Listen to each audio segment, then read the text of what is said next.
Alors, de quoi on parle aujourd'hui, Tata Inès?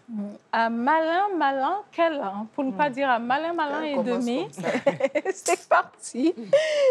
Eh bien, nous allons parler de câlin, simplement pour dire que les câlins, en fait, occupent une place prépondérante dans les débuts d'une relation dans le foyer. Mais il faut dire que ces câlins peuvent facilement devenir machinaux dans la vie à deux. Et tout à fait, ces gestes-là, qui semblent bien anodins, possèdent de nombreux bienfaits pour la santé du couple. C'est ce qu'il faut retenir surtout quand ils sont bien effectués, hein, bien sûr. Les bons câlins connectent les vibrations d'amour au sein du couple et cela renforce le lien et le sentiment d'unité des conjoints.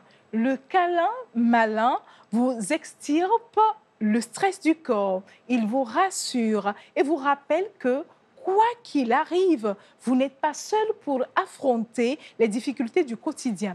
Et puis, une étude britannique a montré qu'un câlin réussi fait libérer les hormones du bonheur et du plaisir.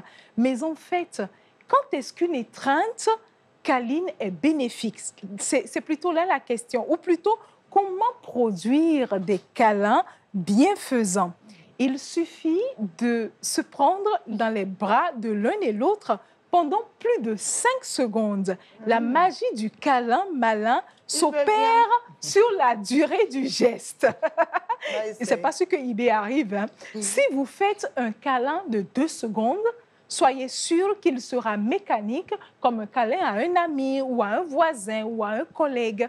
Quand le geste câlineux dure entre 5 et 10 secondes, vous ressentirez absolument une sensation agréable de bien-être complètement profond. Vous apprécierez comme ça fait du bien. Dans sa thèse de soutenance sur le bien-être du couple, l'étudiant sud-africain Soto Lingawe avait produit un corpus bonheur qui montrait que les femmes africaines occupant des postes de responsabilité élevés ou rigides avaient du mal à initier un geste câlin avec leur conjoint.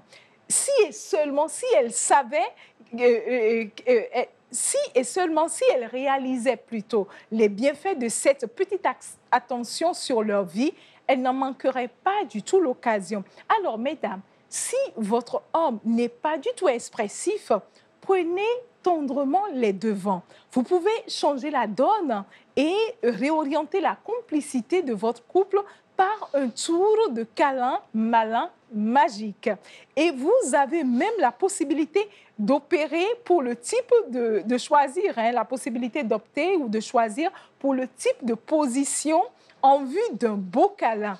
Imaginez juste un instant, vous vous rapprochez de monsieur, vous lui passez les bras autour du cou, lentement, délicieusement, vous l'enlacez sans piper mot, en vous blottissant contre lui pendant une dizaine de secondes. C'est franchement un ciment que vous coulez pour entretenir votre union. Soit vous alternez avec les câlins croisés en passant les bras par-dessus son épaule et l'autre en dessous, et si vous voulez qu'il garde de vous un goût pendant longtemps après ce moment, vous placez votre main, par exemple, derrière sa nuque et vous balancez votre tête dans le creux de son épaule. C'est un geste qui signifie « Tu es mon héros, je suis fière de toi, tu es mon homme, protège-moi ». Vous voyez, solidifier votre couple par le câlin, c'est simple, c'est gratuit et c'est magique. Alors, un malin, malin câlin pour que vive l'amour dans les couples de nos chères téléspectatrices que nous aimons tant, sur le cœur des femmes. C'était ma chronique et c'est moi, Tata Inès, qui vous le dit. Wow.